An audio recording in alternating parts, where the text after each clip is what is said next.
오늘 요한복음 3장 31에서 36절까지 말씀에서 영생이라는 제목으로 말씀을 전하겠습니다. 우리가 보통 아는 영생이란 영원한 생명이라고 그렇게 생각을 합니다. 사실은 이 영원한 생명이라는 뜻은 우리가 말씀 그 자체는 그렇지만은 우리가 잘못 이해하고 있습니다. 왜냐하면요, 영원이라는 것은 하나님에게 있는 것이고 우리에게 없습니다. 영원이라는 뜻은 시작도 없고 끝도 없는 것이 영원이지만은 인간은 시작은 있고 끝은 없는 불멸의 존재이기 때문에 영원이라는 영생이라는 뜻은 인간에게 사실은 적용되지 않는다는 것을 우리가 잘 알고 이 말씀을 오늘 대해야 됩니다. 그런데 오늘 이 본문 말씀 36절에 보면은 아들을 믿는 자에게는 영생이 있고 아들에게 순종하지 아니하는 자는 영생을 보지 못하고 도리어 하나님의 진노가 그 위에 머물러 있느니라 라고 영생에 대해서 증거를 하고 있습니다. 여기서 영생이라는 것은 첫 번째 소유하는 것이다. 믿는 자에게 주는 어떤 소유물이다. 두 번째는 영생이라는 것은 우리가 보는 것이다. 이 두 가지 의미가 영생의 의미가 있어서 영생이라는 것은 우리에게 있는 것이 아니라 누구가 우리에게 주는 것이다 라는 것을 성경이 말하고 있음으로써 우리가 보통 하는 영생 그 의미로 성경을 보아서는 절대로 안 된다는 것을 알 수가 있습니다. 그러면 먼저 영생이란 믿음으로 아들을 소유하는 것이다 라는 뜻입니다. 한 번 더 말씀을 드리면 영생이 무엇이냐? 그것은 믿음으로 아들, 하나님의 아들을 소유하는 것이다 라는 뜻이 됩니다. 아들은 또 누구십니까? 35절에 보면은 아버지께서 아들을 사랑하사 만물을 다 그의 손에 주셨으니 그랬습니다. 아들은 이 만물을 다 예수님의 것으로 주셨다. 그의 손에 들어있다라고 말하고 있습니다. 이러한 면에서 영생이라는 것은 아들인데 그 아들이라는 것은 만물의 소유자이고 그 만물을 우리에게 주시고자 우리에게 믿음을 가지라 하시는 것입니다. 그러면은 성경이 얘기하는 영생이라는 것은 구체적으로 성경이 어디에서 영생이 무엇이라고 정의하고 있느냐는 것은 우리가 잘 봐야 됩니다. 요한 1서 5장 20절입니다. 요한 1서 5장 20절에는 또 아는 것은 하나님의 아들이 이르러 와서 우리에게 지각을 주사, 이 지각이라는 것은 깨달음을 주사라는 말입니다. 우리로 참된 자를 알게 하시고, 깨달음인데 무엇을 깨닫냐면 우리가 참된 자 예수 그리스도를 알게 하시는 것과 또 우리가 참된 자 곧 그의 아들 예수 그리스도 안에 있는 것이니 또한 우리가 참된 자 하나님 안에 있고 예수 그리스도 안에 있는 것을 깨닫게 해주시고 그리스도는 누구냐 하면 참 하나님이시요 영생이라 했습니다. 여기서 그리스도 안에 있는 것이니 그는 참 하나님이시요 영생이라 했는데 여기에서 바로 예수 그리스도는 하나님이시며 영생이라는 말씀을 우리에게 정의로 기록하고 있습니다. 그렇기 때문에 영생이라는 것은 내가 가진 것이 아니라 하나님이 우리에게 주시는 예수 그리스도가 바로 영생이라 또한 하나님이라 라고 말을 하고 있습니다. 이러한 면에서 영생이라는 자신을 우리에게 주신다는 것을 말하고 있습니다. 그래서 요한복음 15장 7절에 보면은 다음과 같은 말씀이 있습니다. 너희가 내 안에 거하고 내 말이 너희 안에 거하면 무엇이든지 원하는 대로 구하라.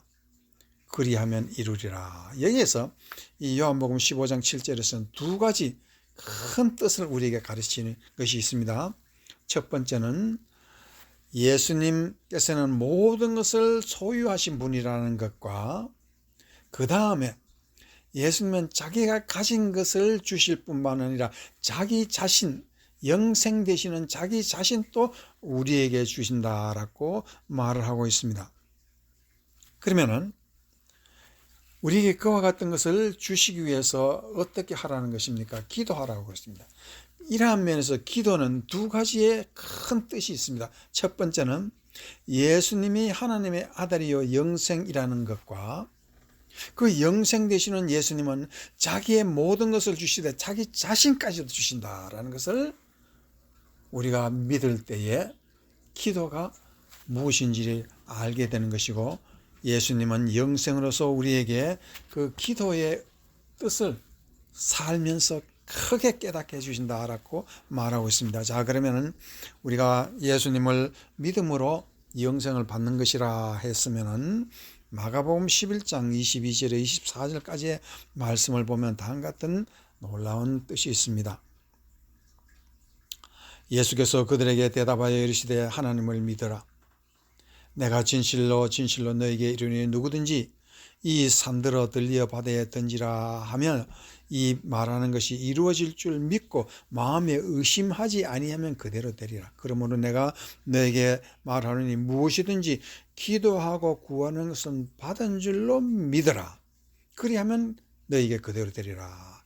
여기서 기도의 하나의 비밀을 말하고 있는데, 이 기도의 비밀은 믿음인데, 그 믿음은 어떤 믿음이냐? 구할 때 믿음과 받았을 때 믿음과 받은 이후의 믿음이 어떠라고요? 항상 같으라라는 뜻입니다. 구하기 전에 우리는 급하게 구하고 받은 이후에는 그만 믿음이 있는지 없는지도 모르면은 그건 믿음이 아니라는 것이겠죠. 그래서 예수님은 그랬으면 그런 믿음을, 변치 않는 믿음을 가졌다면은 당연히 이미 구한 것은 받은 것으로 생각해야 되지 않느냐 하는 것이 예수님의 기도의 응답이요, 기도의 비밀을 말하는데, 그 기도가 바로 영생을 증명하기 위한 것이라는 것을 말하고 있습니다. 왜? 영생이라는 것은 모든 것을 가진 예수님 자신을 말하기 때문입니다. 자, 그러면은 우리가 예수님을 믿을 때 어떻게 믿느냐? 영생의 소유자로서 변함없이 우리를 사랑하시고 모든 것을 자기 자신까지도 주시는 이라는 것을 믿는 것이 바로 믿음이요, 변함없는 믿음이라는 것을 말하고 있습니다. 만약 우리가 그렇지 못하면 하나님이 변한다는 것을 말하겠죠. 우리의 믿음이 변한다. 우리가 구할 때는 열심히 구해놓고 나중에 받고 나서는 하나님 버린다면은 하나님 또 마음이 변하는 분으로 생각하면 우리가 잘못 생각한 것이요, 그것은 영생이 아니라는 것입니다. 이라면서 하나님은 만유의 소유자이심을 우리가 부정하는 것이 되기 때문에 죄를 짓는 것입니다. 그래서 우리가 하나님께서 구하고 늦게 주신다고 마음 변치 말라는 것입니다. 그 이유는 하나님은 절대로 변하는 분이 아니시기 때문이라고 우리는 성경에서 배우고 있습니다. 여러분이 잘 아시는 그 다니엘서에서 사드락 메삭 아벳느고의 신앙을 한번 생각해 봅시다. 다니엘서 3장 15절에 보면은요, 이 사드락 메삭 아벳느고의 신앙이 어땠습니까? 15절에 보면 이제라도 너희가 준비하였다가 나팔과 피리와 수금과 삼, 현금과 양금과 생황과 모든 악기 소리를 들을 때 내가 만든 신상 앞에 엎드려 절하면 좋거니와 너희가 만일 절하지 아니하면 즉시 너희를 맹렬히 타는 풀무의 가운데 던져 넣을 것이니 능히 너희를 내 손에서 건져낼 신이 누구 있겠느냐 하시니 사드락과 메삭 아벳느고가 왕에게 대답하여 이르되 느부갓네살 왕이여, 우리가 이 일에 대하여 왕에게 대답할 필요가 없나이다. 왕이여, 우리가 섬기는 하나님이 계신다면 우리를 맹렬히 타는 풀무 가운데서 능히 건져내시겠고 왕의 손에도 건져내시리이다. 그렇지 아니하실지라도 왕이여, 우리가 왕의 신들을 섬기지 아니하고 왕이 세운 신상에 절하지 아니하겠나이다. 이 세 사람 사드락 메삭 아벳느고의 신앙은 어떤 신앙입니까? 그들이 기도를 할 적에 설령 구원받지 못하더라도 그들의 신앙은 변치 않겠다라는 뜻입니다. 이 다니엘서 3장 15절 이후에서 나오는 이 말씀은 우리가 순교의 신앙을 본문에서 가르쳐 주는 거 아닙니다. 이 다니엘서가 3장 15절에서 우리에게 가르치는 것은 불변의 신앙이 무엇인지를 가르쳐 주려고 하는 것입니다. 불변의 신앙이 있을 때 이미 우리는 구원받고 이미 우리는 답을 받은 것과 똑같기 때문에 이 불변의 신앙 앞에서는요, 세상이 바뀌고 세월이 달라져도 우리의 신앙은 바뀌어서 안 된다 하는 것입니다. 그래 어떤 슬픔 앞에서도 무너져서는 안 되는 것이 신앙이요, 그 어떤 고난이 닥쳐와도 변해서는 안 되는 것이 신앙입니다. 그만큼 이 세상이 변하면 신앙도 변한다는 것이 세상 이치이지만은 오늘날 우리 많은 교회에서도 현재의 신앙은 바뀌어야 된다라고 말하고 있지만은 우리는 그와 같은 신앙은 성경에서 받아들이지 않습니다. 그래서 믿음을 가진 자는 세상의 물질을 가진 자 앞에 무릎 꿇지 않습니다. 또 그들은 권세 앞에 머리 조아리지도 않습니다. 우리가 영생을 가졌기 때문입니다. 그리고 또한 우리가 영생을 받을 자이기 때문입니다. 그 이유가 모두 우리는 변치 않는 믿음을 가진 사람으로서 이 변치 않는 믿음을 가진 사람만이 영생을 소유하는 자라는 것입니다.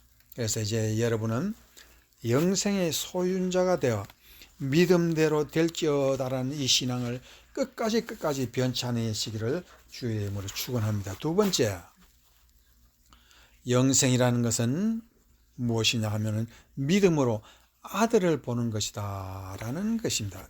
오늘 본문에서도 36절에서 보면